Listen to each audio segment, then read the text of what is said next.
Hoje iremos ler o capítulo 7 do Evangelho de Mateus, pela NVT. Não julguem para não serem julgados, pois vocês serão julgados pelo modo como julgam os outros. O padrão de medida que adotarem será usado para medi-lo. Por que você se preocupa com o cisco no olho do seu amigo, enquanto há um tronco no seu próprio olho? Como pode dizer a seu amigo, deixe-me ajudá-lo a tirar o cisco do seu olho, se não consegue ver o tronco no seu próprio olho? Hipócrita. Primeiro livre-se do tronco do seu olho, então você verá o suficiente para tirar o cisco do olho do seu amigo. Não dê o que é santo aos cães, nem jogue pérola aos porcos, pois os porcos pisoteiam as pérolas, e os cães se voltarão contra vocês e o atacarão. Peçam e receberão, procurem e encontrarão, batem e a porta lhes será aberta. Pois todos que pedem, recebem, todos que procuram, encontram, e para todos que batem, a porta é aberta. Respondam: se o seu filho lhe pedir pão, você lhe dará uma pedra? Ou se pedir um peixe, você lhe dará uma cobra? Portanto, se vocês são maus, sabem dar bons presentes a seus filhos, quanto mais seu Pai que está no céu darás bom presente aos que lhe pedirem. Em todas as coisas, façam os outros o que vocês desejam que lhe façam. Esta é a essência de tudo que ensinam a lei e os profetas. Entre pela porta estreita. A estrada que conduz à destruição é ampla e larga é a sua porta, e muitos escolhem esse caminho. Mas a porta para a vida é estreita e o caminho é difícil, e são poucos que encontram. Tome cuidado com falsos profetas, que vêm disfarçados de ovelhas, mas na verdade são lobos esfomeados. Vocês os identificarão por seus frutos. É impossível colher uvas de espinheiros ou figos de ervas daninhas. Da mesma forma, a árvore boa produz bons frutos e a árvore ruim produz frutos ruins. A árvore boa não pode produzir frutos ruins e a árvore ruim não pode produzir frutos bons. Toda árvore que não produz frutos bons é cortada e lançada ao fogo. Portanto, é impossível identificar a pessoa pelos seus frutos. Nem todos que chamam Senhor, Senhor entrarão no reino de Deus, mas apenas aqueles que de fato fazem a vontade de meu Pai que está no céu. No dia do juízo, muitos me dirão: Senhor, Senhor, não profetizamos em teu nome? Não expulsamos demônios em teu nome? E não realizamos muitos milagres em teu nome? Eu, porém, responderei: Nunca os conheci. Afastem-se de mim, vocês que desobedecem à lei. Quem ouve minhas palavras e as praticas é tão sábio como as pessoas que constroem uma casa sobre uma rocha firme. Quando vierem as chuvas e as inundações e os ventos castigarem a casa, ela não cairá, pois foi construída sobre uma rocha firme. Mas quem ouve meu ensino e não a pratica é tão tolo como a pessoa que constrói sua casa sobre areia. Quando vierem as chuvas e as inundações e os ventos castigarem a casa, ela cairá com grande estrondo. Quando Jesus acabou de dizer essas coisas, a multidão ficou maravilhada com seu ensino, pois ele ensinava com verdadeira autoridade, diferente dos mestres da lei. Mais explícito do que esse capítulo aqui, impossível, né?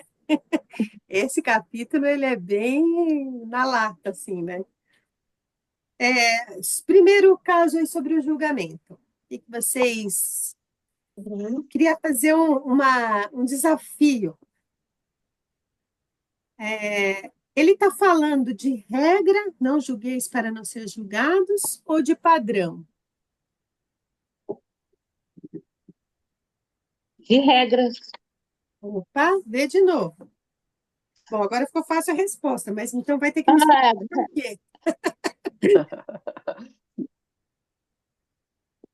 Lê o padrão. versículo 2 aí. Perdão, a parte B do versículo 1. É, O padrão de medida que adotarem será usado para medi-los. Isso. E tem alguém que está com alguma outra versão que não seja a NVT aí, que possa ler a parte B do versículo 1? Eu tô com a atualizada. Pode ler. A parte B do 1 Uhum. ou 2? A parte B do 1. Para que não sejais julgados. 1.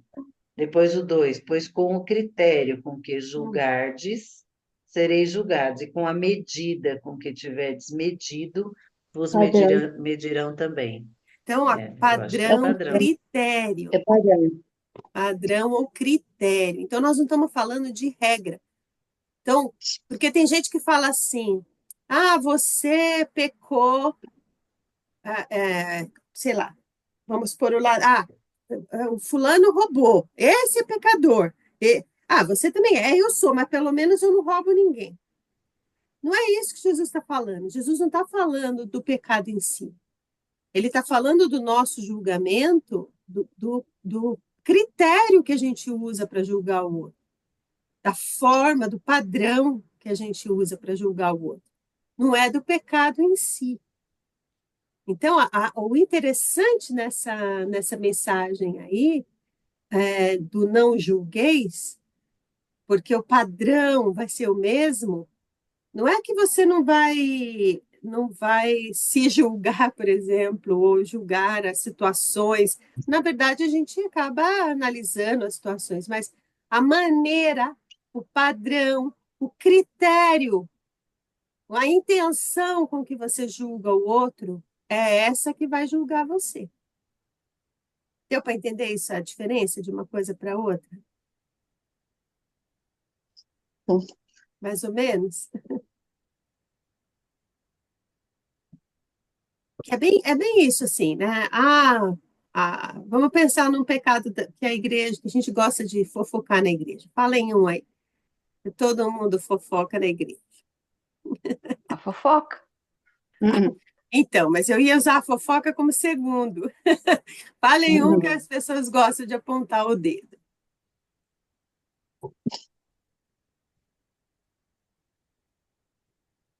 Vestimenta. Vestimenta. Vestimenta. Você viu a roupa da fulana, não sei o quê, não sei o quê, não sei o O quê, decote. porque a fulana não é de Deus. Uma pessoa que usa uma roupa dessa não pode ser de Deus. Ela quer ser desejada, ela não veio para a igreja para louvar, né? Então, o padrão com que eu estou julgando a fulana é o padrão que Deus vai julgar a minha fofoca. Então você também não veio para a igreja para adorar, para louvar, você veio para ver a roupa da fulana. Estão entendendo a diferença do pecado em si e o método, né? E o método. Esses que são os santarrões, que adoram condenar todo mundo, jogar todo mundo no inferno, eles se colocam numa posição de santidade que é impossível para o homem. A gente não pode julgar ninguém nesse sentido, porque é impossível para o homem ter esse padrão de santidade. Fala, Mari. Oi, gente, tudo bem? Estou aqui de volta, tá? Não fiquei fora, não. Estou aqui. Deixa eu falar, na outra semana eu ia comentar, mas a coisa foi meio pesada para o meu lado, acabei não perguntando. Mas vejam só, nós fomos perdoados por Deus, não fomos? Assim, quando eu me converti, eu não fui perdoada. Então, como esse versículo, que nem no capítulo anterior, se você não perdoar o outro, Deus também não te perdoará. E e agora nesse, né? Com a medida com que você julgar, você será julgado. Como é que a gente põe isso diante da graça? Só assim, desculpa a pergunta bem básica, mas é porque fica uma coisa. Se eu fui perdoada e lavada pelo sangue, eu não tô. Eu sei que o meu comportamento deveria ser diferente. Ponto. Mas como é que eu coloco o julgamento? É isso que eu queria esclarecer na minha mente. Tem uma coisa interessante na internet esses dias que eu vi, uma esquetezinha, que vem uma pessoa com, não sei se vocês viram isso, uma pessoa com o processo dela e chega no céu e entrega. E ela falou, ó, eu fiz umas coisas boas, tal, outras mais ou menos, né? E o cara olha e fala, sobe na balança. E a balança Ah, manda bonito. ela para o inferno. E, né? E o outro fala, não, eu fiz muita coisa boa. E traz uma ficha ótima, né? Daí o cara fala, mas tem esse aqui, mas não compensa nos outros. O cara fala, então sobra a balança. E não compensa. E aí vem um com um pacotão, só coisa ruim, né? Assim, a maioria das coisas entrega. O cara fala, você. Aí aparece Jesus. Jesus fala, não, tá comigo, né? O cara fala, ah, estava com ele, não sabia. E quando o cara vai subir na balança, ele fala, não, você não. Aí Jesus sobe na balança e aí tá verde e ele entra, né? Eu Assim, vi isso. eu achei aquilo interessante, né? Tudo que ele está falando, que Deus está falando, que Jesus, aliás, está falando, é sobre o reino. É sobre esse novo reino, essa medida do novo reino, esse novo comportamento do reino. O comportamento do reino é diferente do comportamento humano. É como se você fosse, vamos supor, para um país muçulmano e chegasse lá, o muçulmano fala, você tem que pôr o véu, e você coloca o véu. Mas para você, aquele véu, ele não é lei, porque você vive debaixo da lei brasileira, de outra lei, de outro rei, de outro presidente, vamos dizer assim, né? Infelizmente, esse presidente é ruim, mas é de outro presidente, não é daquele. E se você estiver passando por apuro lá, o governo brasileiro ele tem uma obrigação com você como cidadão para ir lá e te resgatar, né? Então, embora você siga as leis do país onde você está, a sua lei de origem é que vale muitas vezes para você. Mais ou menos isso que Jesus está falando. Quando você aceitou a Cristo, você faz parte agora de um outro reino. E nesse reino, o comportamento das pessoas é diferente.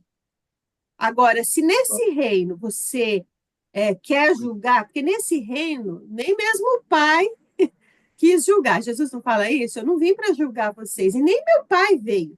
Quem vai julgar vocês é a lei de Moisés. Né? Jesus fala isso. Nesse reino, as pessoas não julgam umas às outras. As pessoas partilham da vida uma com as outras. Mas se alguém nesse reino quiser julgar, ele vai ser julgado, na mesma medida. Não é que ele vai para o inferno, sabe? Não é que ele vai ser excluído, porque a gente acha tudo que é ou céu ou inferno. Ou você está no céu ou você foi para o inferno. Não é isso. Você aceitou a Cristo, você entra no céu e está tranquilo em relação a isso. Mas a sua vida como cidadão desse reino, ela passa por julgamentos. Ela passa por atitudes, né, no caso, né, por provas, por aprendizado. Você vai aprendendo a ser cidadão desse reino. E nesse aprendizado você sofre, você passa por dores nesse mundo aqui, inclusive, principalmente, aliás, porque no outro lado não vai passar por nada disso, né? Então, Mara, quando Jesus está falando assim, olha, se você não perdoar, você tem duas hipóteses. Ou você não está no reino, ou se você está no reino, você ainda não entendeu o que é o reino. Então, alguém vai deixar de te perdoar para ver como é difícil, né? Como é complicado isso. Se você julgar, ou você ainda não está no reino de Deus, ou se você está, você vai ser julgado também, para você ver como é difícil. É difícil estar na posição de quem é julgado, porque todo mundo cai no problema, né? É como se a gente estivesse aprendendo a ser cidadão do reino, sabe? Como se a gente estivesse passando por um processo de aprendizado. Nós éramos participantes deste mundo, né? E a gente estava morto aqui, nas mesmas ofensas e nos mesmos pecados desse mundo aqui. Mas Deus quis ir nos resgatar. E quando Ele nos resgata, Ele quer nos ensinar a ser participantes do reino. Ele tentou fazer isso com o povo de Israel. O povo de Israel era para ser um povo diferente, e é, né? É um povo diferente. É um povo diferente, mas era para ser mais diferente ainda. Era para ser. Quando Deus entrega a lei para Israel, ele entrega falando: olha para vocês verem como vocês podem viver uma vida de paz, uma vida de harmonia. Mas o que, que o povo viu lá no Sinai? O povo não viu a presença de Deus. Ele temeu a presença de Deus com terror. Ele falou: não, fala para Moisés, porque a gente não vai aguentar se você falar para a gente. Sabe? De alguma forma, o povo pega aquela lei que era boa e aplica como uma coisa ruim, como um peso, com o cachorro. O povo não vê as muitas bênçãos que Deus põe na lei. O povo vê as condenações que tem na lei, as maldições que vêm junto, né? Não sei se eu me fiz clara, Mara, se eu falei demais só. Aham, acho que eu É, entendi. nós estamos aprendendo a ser cidadãos do reino. Nós todos estamos em processo de aprendizado aqui, né? E não é fácil ser cidadão do reino, porque é outra cultura. Quando o John Stott fala que o Sermão do Monte é a contracultura de Cristo, ele não está falando isso assim só porque é diferente do mundo, não. É uma coisa para tirar de dentro de nós a cultura do nosso ego, né? A cultura enraizada que tem dentro de nós do pecado, é para arrancar isso de dentro e fazer uma nova cultura dentro do nosso coração. John Stott não está falando mal do mundo. John Stott está falando para a gente fazer uma reflexão sobre isso que habita em mim, né? E como eu posso mudar isso para ser cidadão do reino, né? O que mais sobre julgamento, fora a questão do método?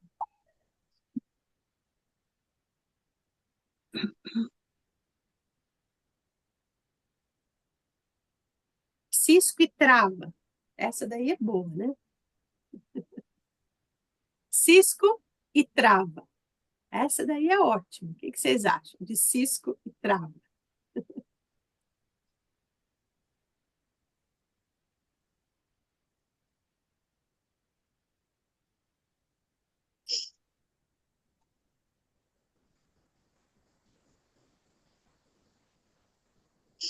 Não sei se ele fala muito. Quando fala sobre cisco e trava, eu entendo muito como empatia, né?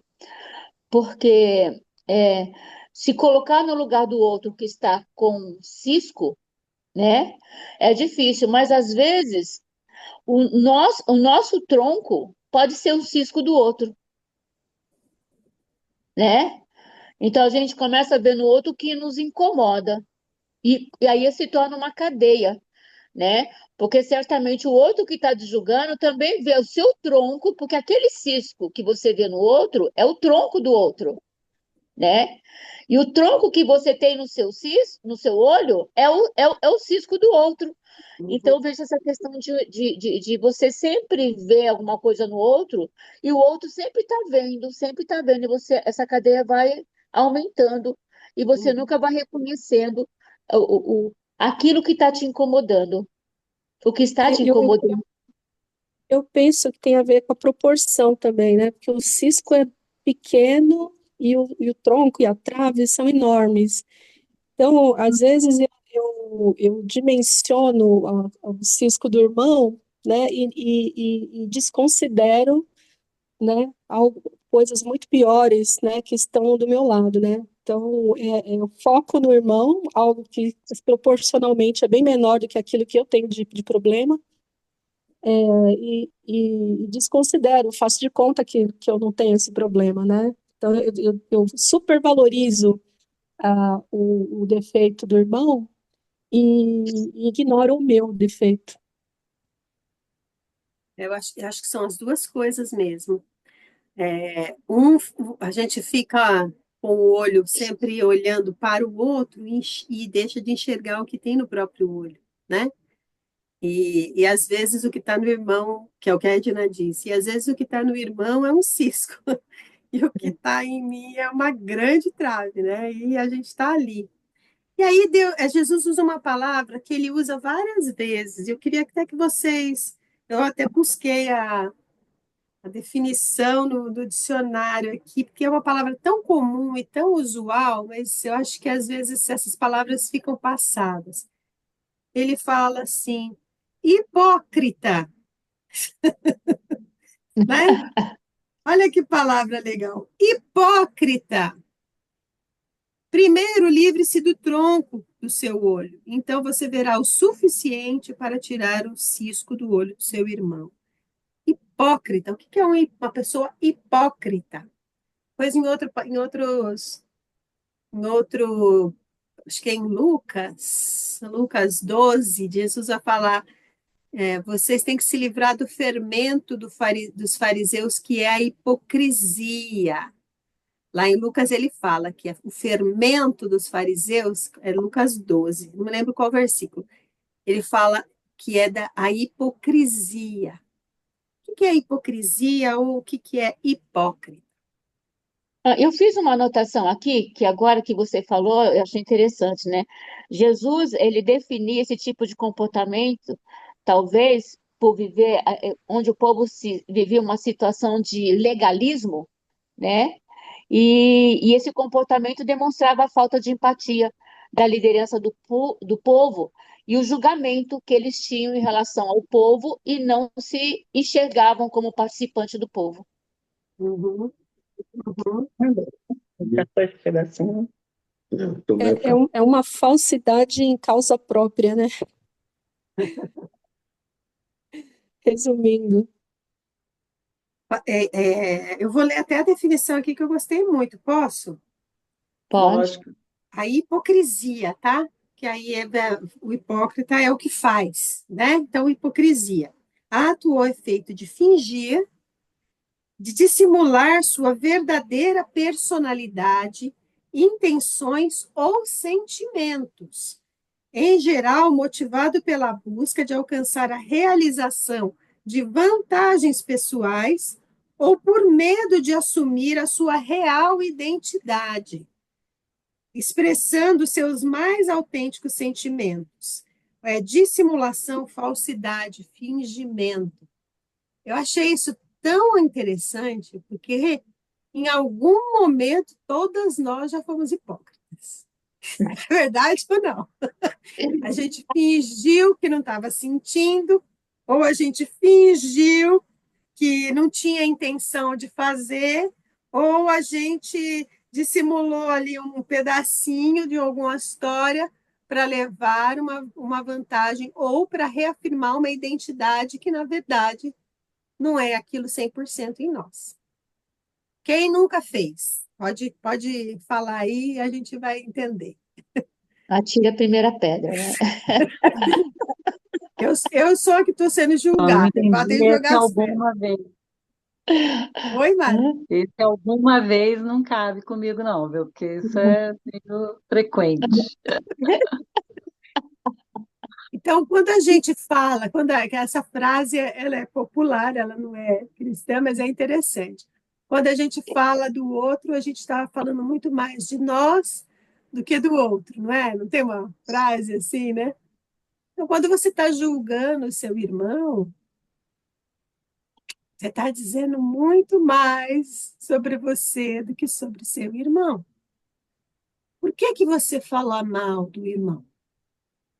O que seria a nossa motivação? Existe algo nele que nos incomoda, eu Existe acho, né? algo, ou É, em quando, nós que nós temos que é, esconder. é, é, ou em nós, né? É. Existe nele que nos incomoda, o pecado da inveja. Ah, Existe em nós que nós queremos esconder, aí tem o lado do egoísmo, tem o lado da falsa imagem, né? Aí tem um monte de pecado. Existe algo em nós que a gente quer pintar para o outro que é diferente, né? E pensando agora no tempo da oração, que é o próximo tema, Quando a gente vai diante de Deus, que é perfeito, não cabe julgamento, né? Apesar que alguns agora estão julgando Deus também. Estão colocando Deus no banco dos réus e está falando, ó, o meu carro que você prometeu, a minha boa vida que você prometeu, a, sei lá o quê, a família perfeita que você me prometeu, né? Tem alguns que estão botando Deus no banco dos réus. Mas quando a gente vai com o coração inclinado à adoração, no tempo de oração, o foco é o irmão ou o foco sou eu? Em Cristo, claro, nós estamos olhando para Cristo, beleza. Mas quando Jesus vira o foco lá na oração,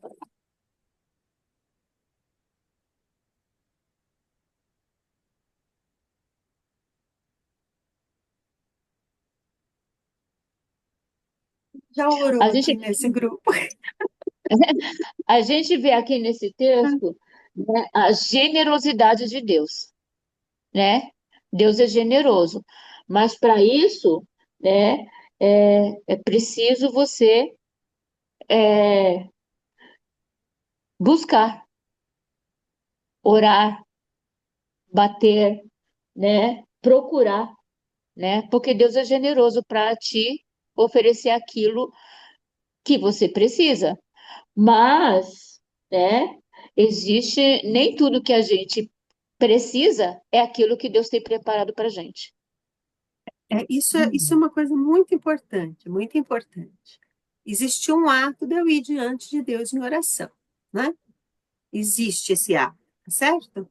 Mas por que que esse ato de ir diante de Deus em oração, que é um ato bom, é um ato em que eu buscando eu encontro, eu batendo a porta abre, tá? Mas por que que ir diante de Deus em oração não é sempre a nossa primeira escolha? Ou, ou, ou se passou a ser, graças a Deus, né? Graças a Deus. Porque tem um versículo antes de dizer aí que bate e abre, o que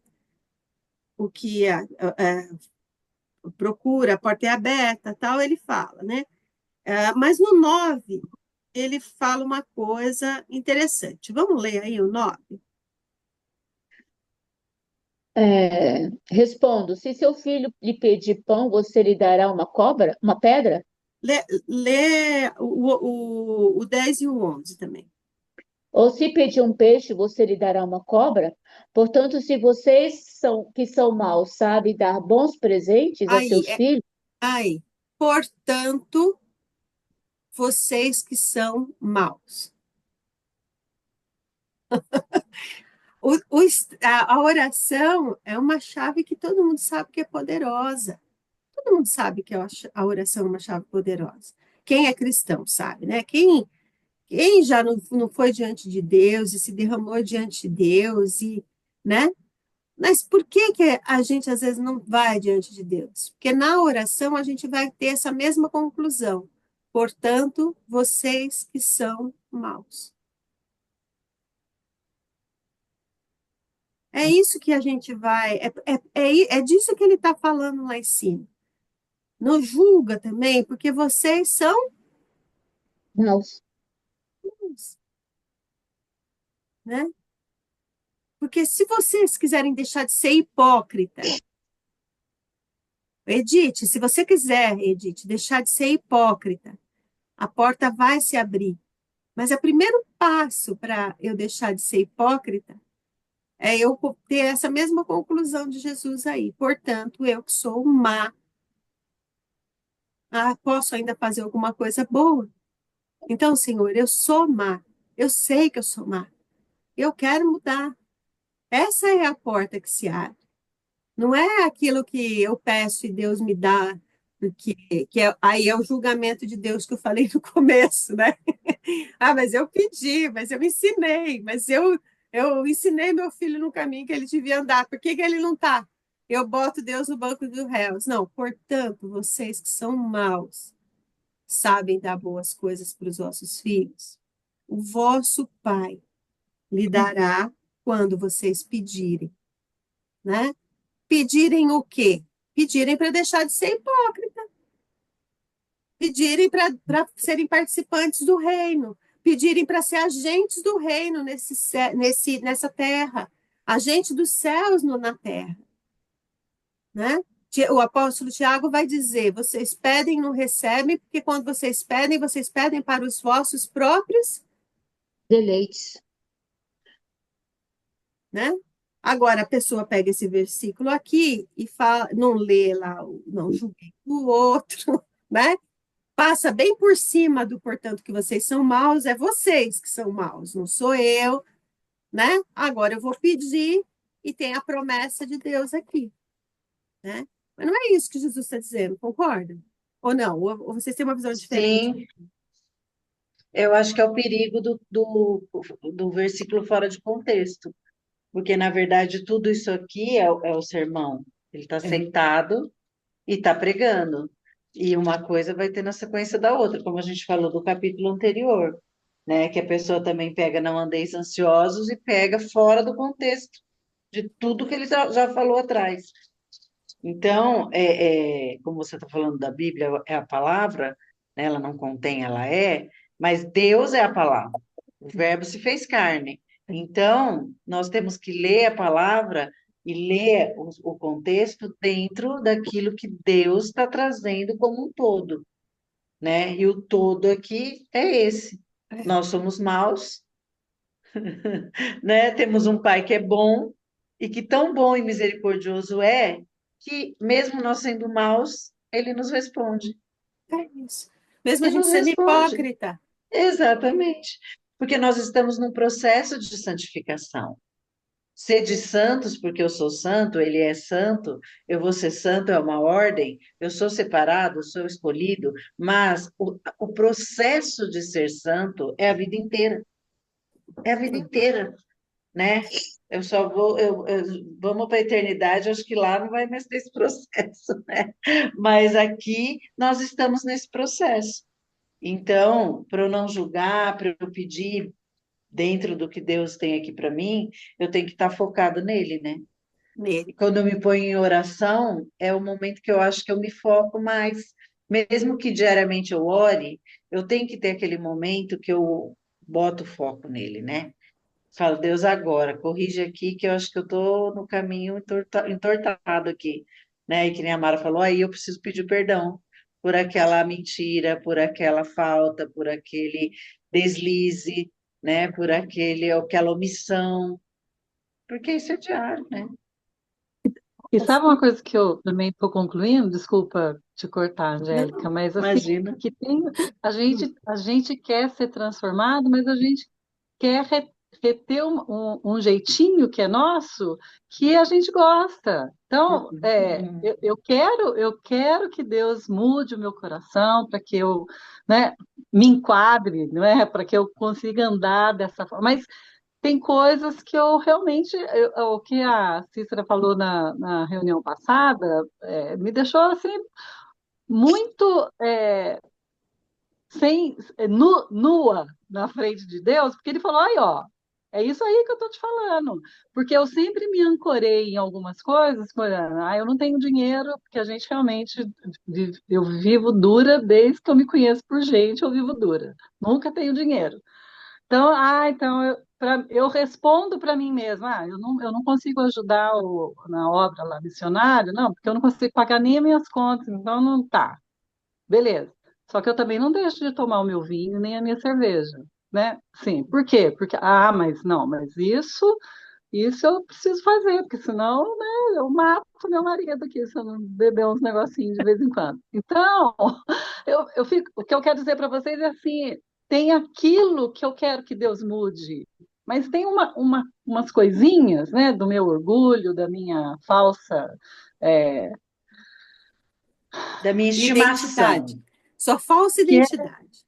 da minha falsa identidade, que na verdade sabe, deixa como tá, porque eu sou boazinha assim. Então, gente, eu acho que Mateus está realmente assim bagunçando a minha organização como crente.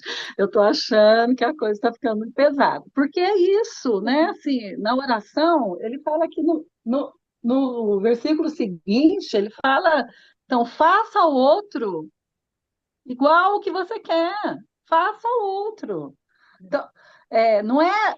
A Edith perguntou na hora que eu oro por mim ou pelo outro? Então, quando eu oro por mim, tal, mas essa oração só ela vai ser, eu só vou ver que ela realmente faz sentido se eu estiver pensando no outro, se eu estiver querendo mudar para que a minha vida, eu posso estar falando besteira e me corrijam, mas assim, para que o meu evangelho realmente seja verdadeiro para o outro. Uhum. Enquanto for, né? Muda meu coração, Senhor, e eu saio do quarto e eu continuo sendo exatamente, né? Como eu sou, porque eu acho que tá bom assim, e o meu marido não vê diferença nas minhas palavras, no meu tom, no jeito que eu corrijo ele quando ele está cozinhando, etc. A oração ficou só lá, né? Isso que Jesus quer nesse sermão todo.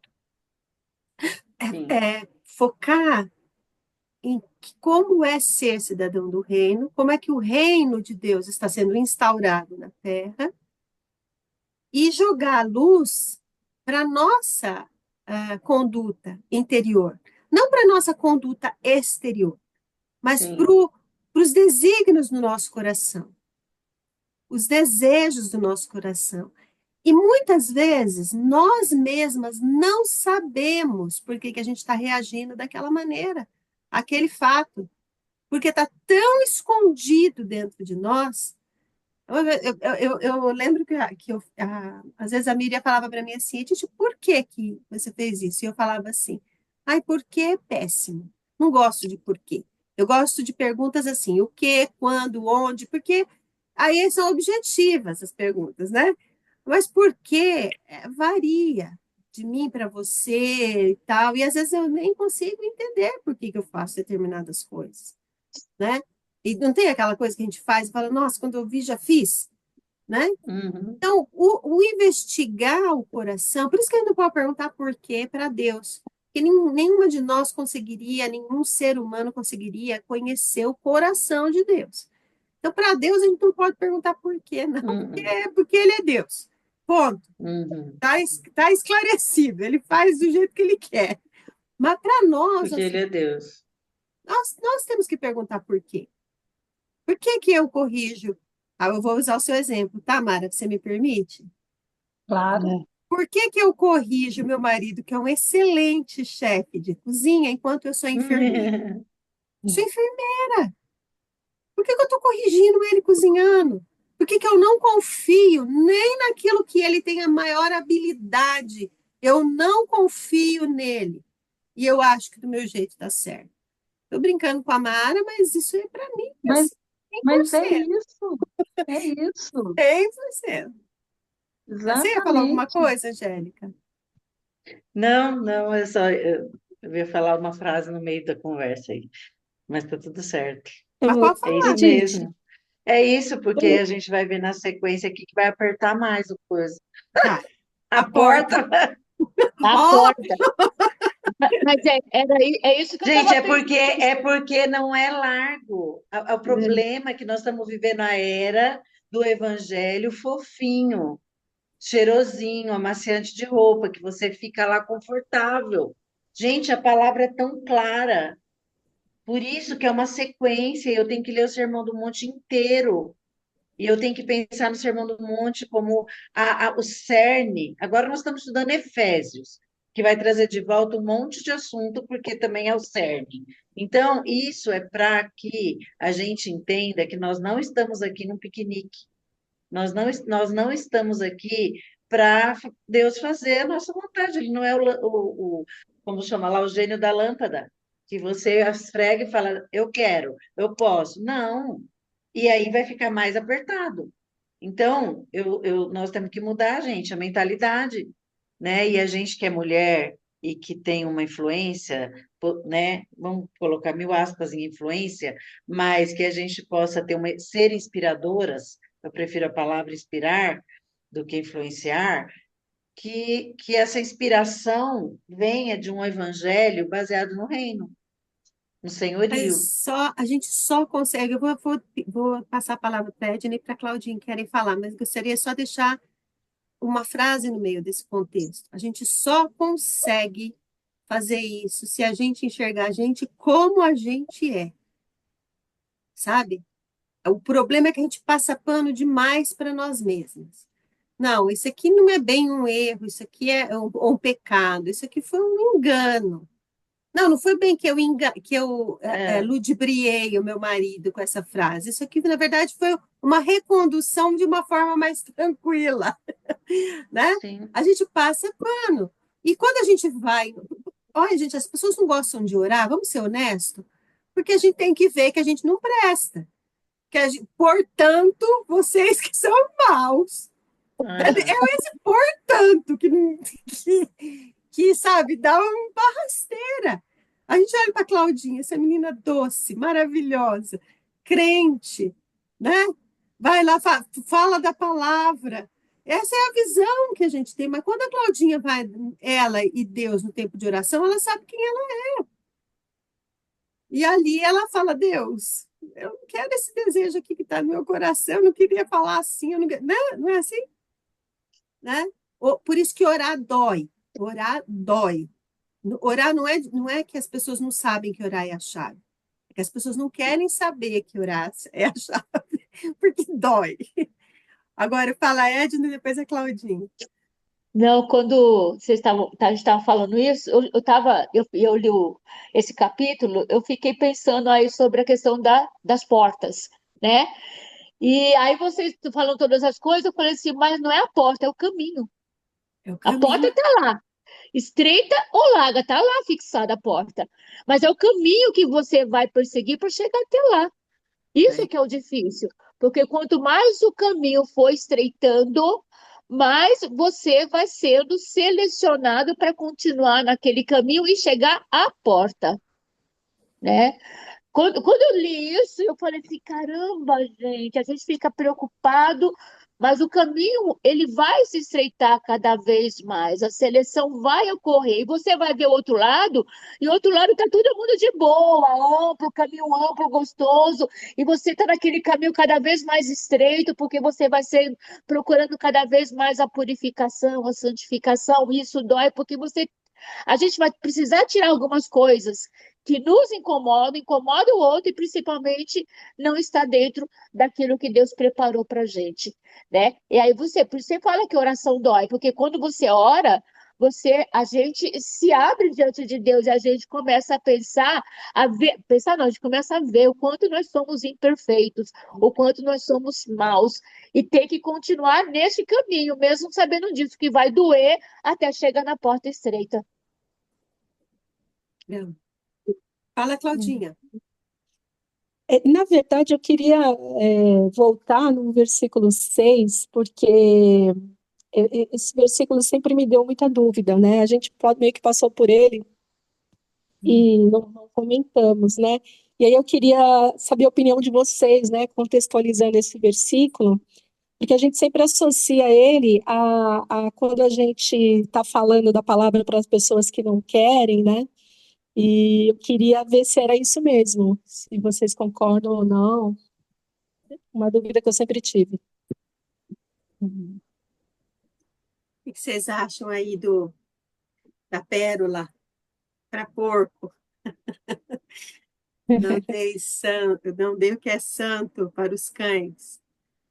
Aí ele vem logo depois do primeiro, livre-se do tronco em seu olho. Então Eu acho você que verá o suficiente para tirar o cisco do olho de seu amigo. Ele vem junto com deixa de ser hipócrita.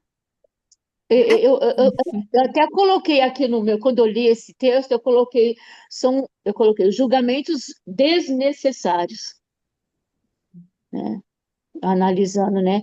Quando a gente faz isso, eu anotei que julgamentos desnecessários que a gente faz em relação ao outro. Mas eu tenho a impressão que ele dá um twist, né? Então a gente tá falando lá do cisco, da trave, e eu falo, realmente, né? Eu não tenho autoridade para estar falando do erro do irmão, porque eu tô tão errada quanto ele, né? E aí pula para os 6 e fala, então, mas aí você não vai dar o que é santo para os cães. Aí eu falo, quem são os cães? Eu acabei de falar que eu sou pior do que o irmão, né? Eu creio que a gente não tornar o que é precioso em banal. O, o Evangelho de Cristo, ele tem, ele é um evangelho santo e precioso. Só que quando a gente joga ele de qualquer forma, para cães e para porcos, eu acho que aí é a maneira como você usa, né? Quando a gente joga o evangelho de qualquer forma, por exemplo, para condenar o outro, né? A lei do Senhor é perfeita, né? O Salmo 19 fala isso. Vou até ler para ver se a gente consegue. Vamos lá no Salmo 19, quer ver?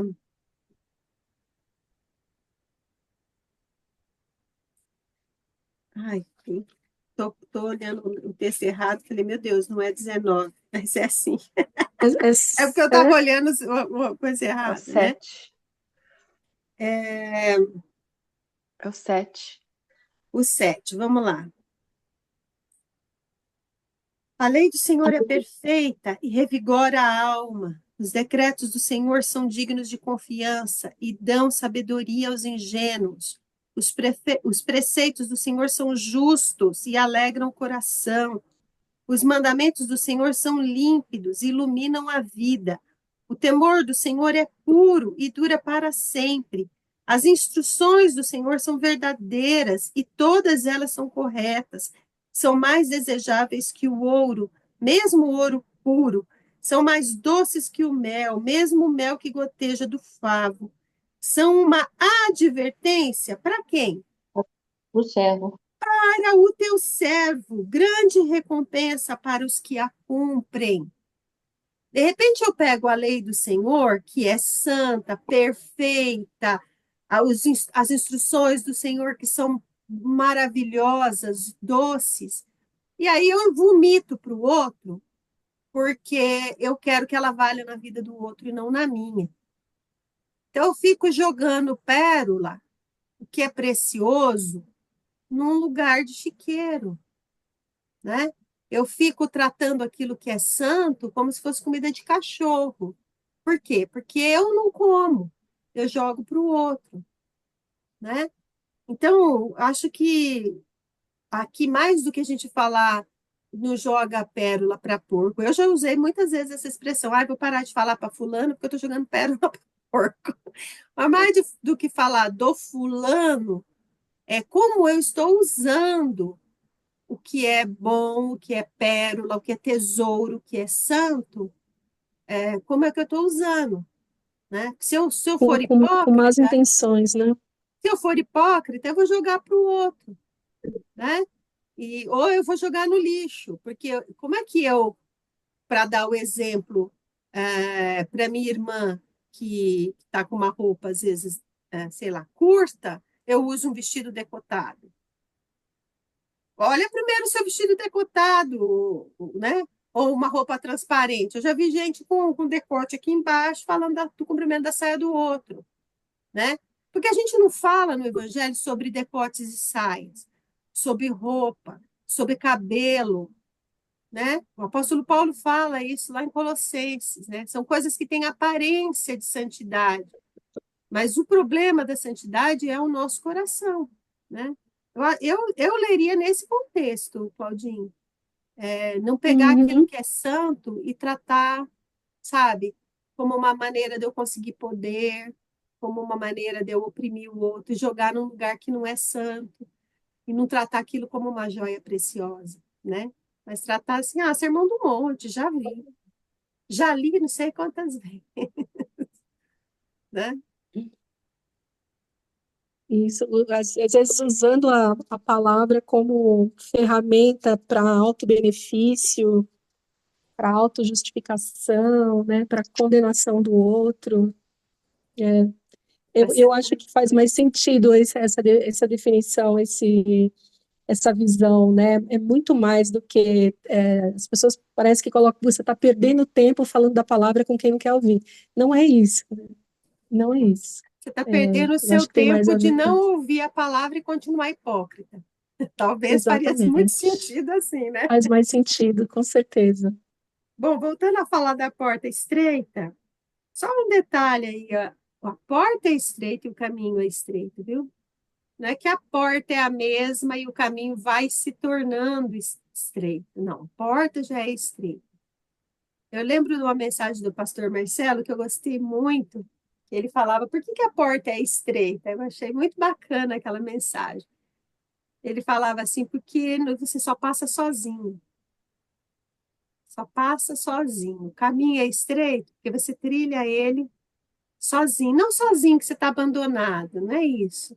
Mas quando você vai passar pela porta que é Cristo, não adianta você chegar e falar, não, mas minha mãe é crente pra caramba, sabe? Eu posso entrar nesse caminho porque minha mãe é. Não, é você, né? Achei interessante essa mensagem do pastor. Mas pensando no que a Edna falou, não é só a porta que é estreita, né? O caminho é estreito, né? Eu tenho que ir percebendo que, no, que as coisas que eu trago, a bagagem que eu trago, vamos usar esse exemplo aqui, né? A bagagem que eu trago, eu vou ter que descarregar um pouco, porque senão eu não vou conseguir passar pelo caminho, sabe? Esse evangelho que a Angélica disse, fofinho de comfort, não, de como é que é o nome que ela usou? De Amaciante. amaciante. Esse evangelho, Amaciante. esse evangelho fofinho de amaciante, ele fala para você, não, nós todos juntos, vamos dar as mãos e você merece, o irmão merece, eu profetizo bênçãos na sua vida, né? Eu profetizo na sua vida um carro novo, eu profetizo na sua vida uma amizade longa, um casamento perfeito. É um evangelho que não é bem assim. A porta é estreita e o caminho não só é estreito, como vai se tornando estreito, né? Agora, a árvore e os frutos aí. Ele está falando, olha que interessante, de falsos profetas, liderança da igreja. De alguma forma, quem exerce a liderança na igreja, né? Professor da escola, orientador da escola, ele vai falando: olha, tenha cuidado para observar, né? Se é profecia de Deus mesmo, né? Às vezes até em você mesmo. Não tem hora que a gente fala, não, eu tenho certeza que é isso que Deus quer que eu faça, né? Eu vou corrigir. Não, Deus quer que eu corrija meu filho. Então eu vou lá e vou corrigir. Ou Deus quer que eu enfrente o fulano. Eu vou lá. Que fruto vai produzir? Não é a reação do fulano. Não estou falando, porque senão a gente vai ficar com medo também de pregar o evangelho. É a reação do fulano. Estou falando que fruto vai produzir. Qual a maneira que eu vou falar e qual o jeito que eu vou falar. Se o fulano espernear, se o fulano ficar bravo, mas tocou na alma do fulano, tá tudo bem, porque isso a profecia faz mesmo. A profecia faz a gente espernear, a fala não é bem assim, não é isso que eu queria.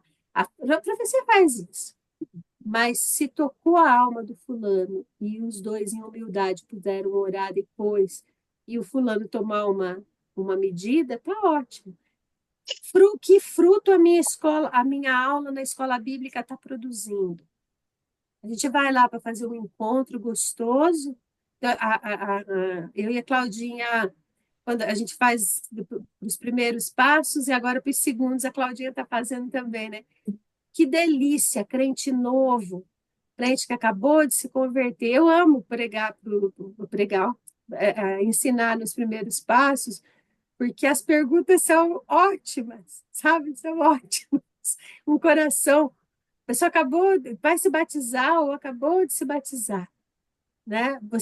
Você fala alguma coisa da Bíblia, parece que é a grande novidade, né? Já não tem aquela, ainda, né? Não tem, Deus queira que nunca tenha aquela hipocrisia do conhecimento, né? Então, que fruto? O fruto de alegria. Tem uma moça que fez com a gente, a Adeli, Claudinha. Ela Uhum. toda vez ela levava um bombonzinho, um chocolatinho, me deu a Bíblia do Spurgeon, deu para você também, né? Eu Deu para mim também. porque a jeito dela de agradecer, olha pra você ver que legal isso, é o jeito dela de agradecer tão grande novidade que a gente contou para ela, né? Que fruto está produzindo? As pessoas estão crescendo, né? Fala, Edna. Então, você falando nisso, como eu estou lendo esse livro aqui, e agora fazendo estudo de como ter o coração de Maria no mundo de Marta, aí eu me lembro de como, né, quando Jesus foi questionado por Marta, a resposta de Jesus, né? No primeiro momento, a gente, nossa, né? E a gente pensa no que Marta poderia ter respondido, né?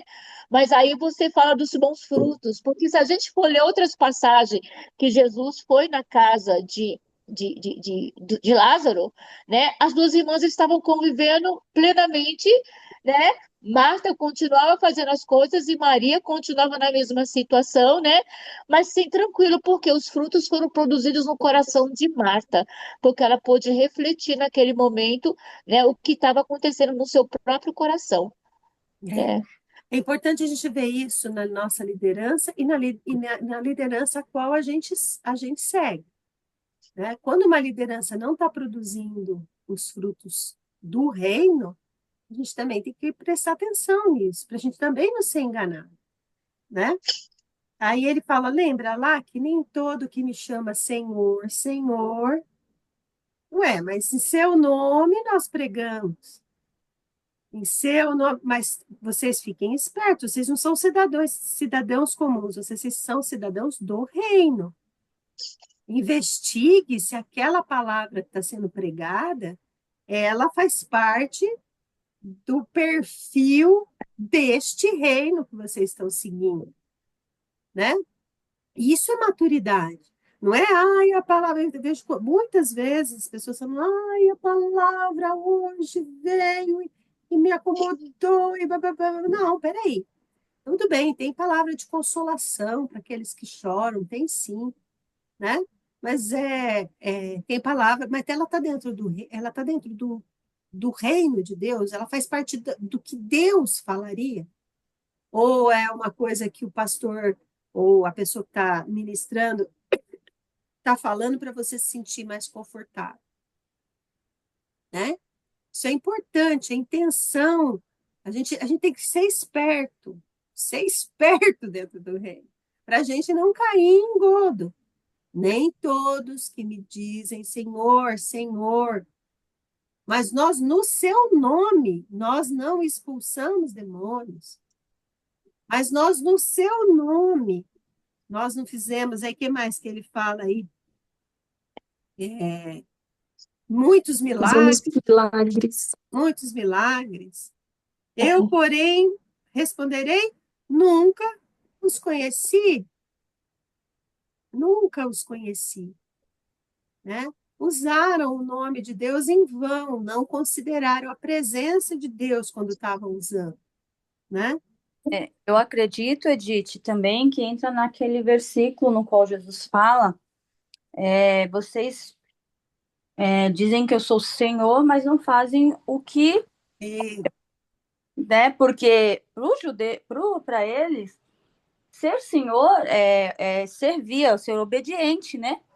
Então, quando ele fala assim, nem todos que dizem Senhor, Senhor, fazem ou são obedientes ou fazem aquilo que eu estou determinando, né? Se está fora do que eu estou determinando, então não condiz, então está fora do reino, né? perfeito, Odília. É isso mesmo, porque ele diz, inclusive, ó, afastem-se de mim, vocês que desobedecem à lei. Olha lá. Oi, gente, bom dia, meninas, tudo Bom bem? dia, Adriana. Lendo, né, o capítulo de hoje, eu lembrei tanto da mensagem de João Batista, né? A gente podia imaginar, né? Tanta gente chegando para batizar, louvado seja Deus, né? A conversão, né? João Batista chega ali e já fala, opa, Não vem só passar pelas águas, não, tem que mudança de vida, né? Ao mesmo tempo, o profeta Jeremias também, né? Porque domingo mesmo eu falei na igreja, né? Que o profeta Jeremias, o maior desafio dele não era uma profecia contra as outras nações, era uma profecia para aqueles que se diziam filhos de Deus, porque era justamente essa análise hoje do capítulo que a gente leu, né? Dessa vida de santidade. Quer dizer, não é porque está em Jerusalém, que está em Judá, que vocês são povo de Deus, né? Então, quando ele fala que tipo, Deus leva ele na porta do templo, né? Para falar para as pessoas: olha, não adianta entrar no templo de qualquer maneira, que isso não garante uma vida de santificação.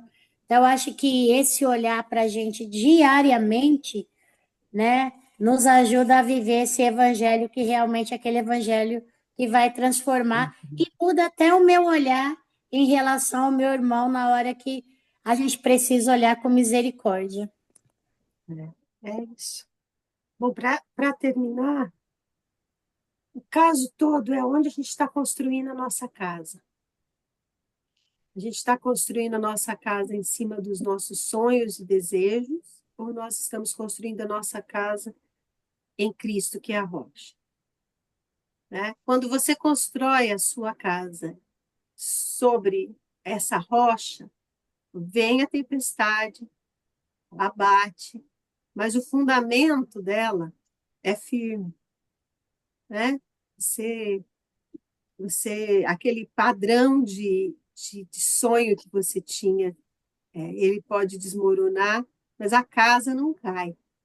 Agora, se toda a sua casa estiver construída em cima de uma areia, né?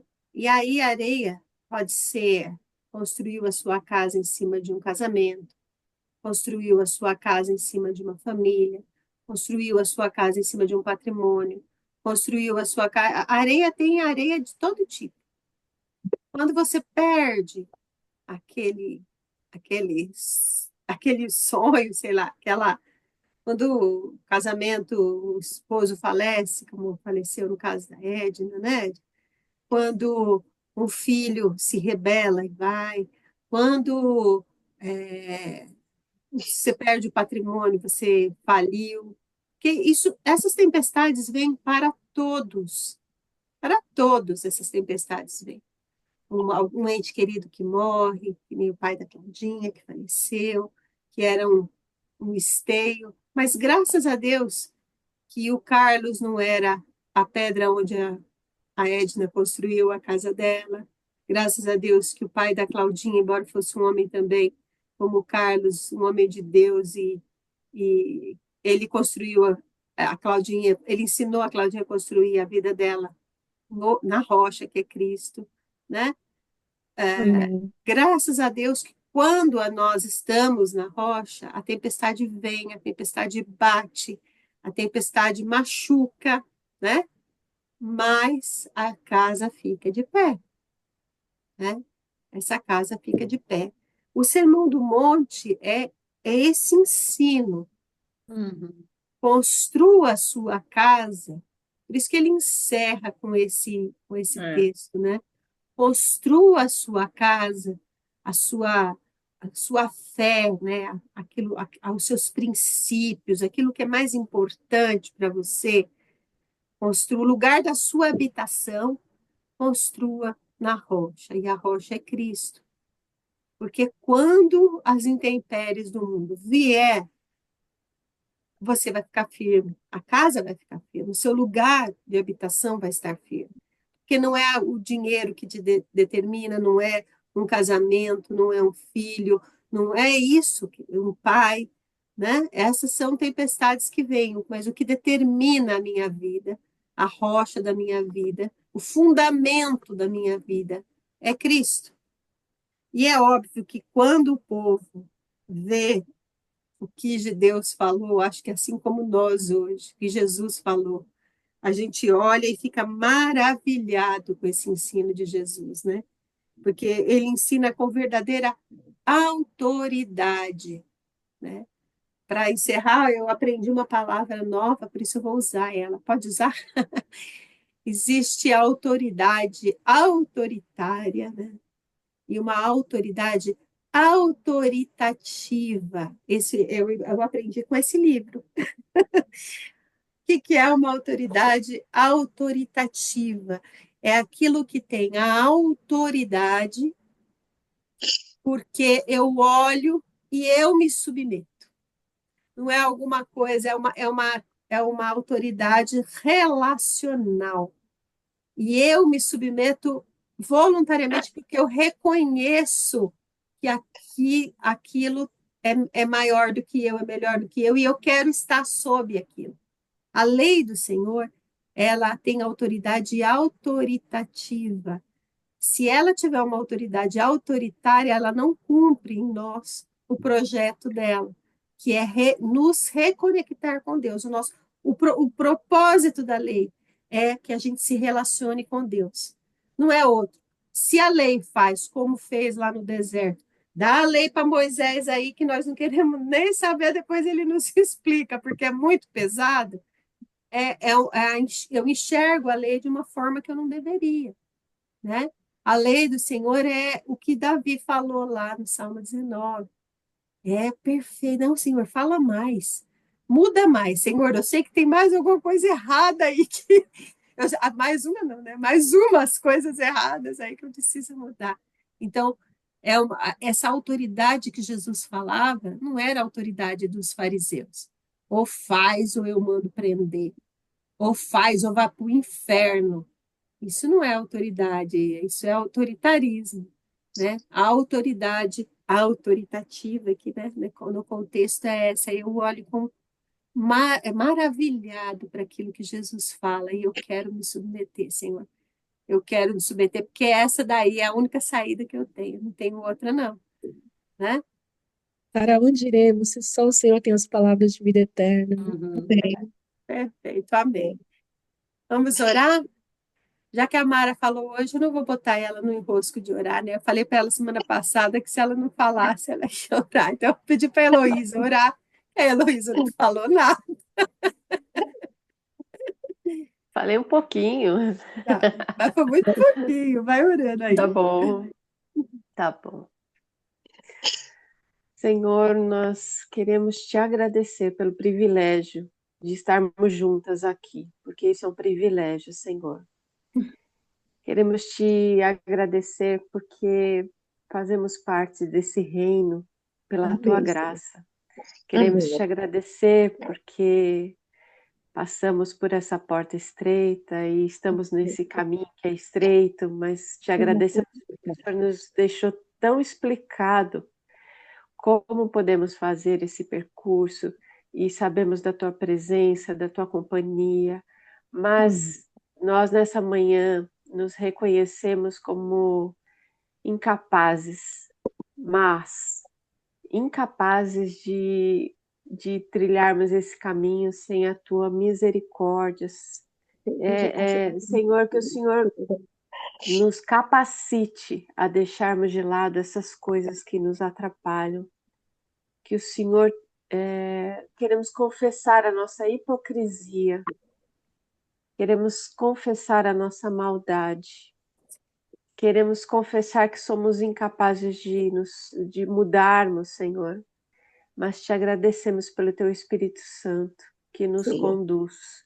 Pedimos Amém. que, em nome de Jesus, essa mensagem venha nos acompanhar no dia a dia, que a gente possa lembrar a hora que a gente levantar daqui e enquanto estivermos fora de casa, enquanto estivermos com as outras pessoas, enquanto estivermos lendo, escrevendo, ouvindo, falando, agindo, que o teu Espírito Santo nos traga à memória tudo que a gente Amém. conversou aqui, para que a gente faça a diferença, Senhor, para que a gente seja diferente, Amém, para Senhor. que possamos ser realmente participantes desse reino, desse Amém. novo reino, dessa nova cultura.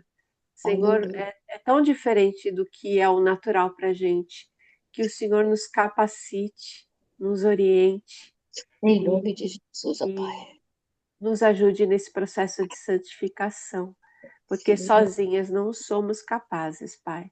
Te agradeço por essa manhã, pela disposição da Edith de nos conduzir nesse estudo, pela presença de cada uma aqui, e oro pelas que não estão aqui com a gente agora, mas que vão escutar depois esse estudo. Que o Teu Espírito Santo tenha total liberdade de fazer transformações, grandes mudanças, porque nós precisamos. Capacita-nos a pôr essas coisas em prática, Em nome Senhor. de É o que eu Jesus, peço Pai. em nome de Jesus. Amém. Amém, Pai. Amém, Senhor. Amém.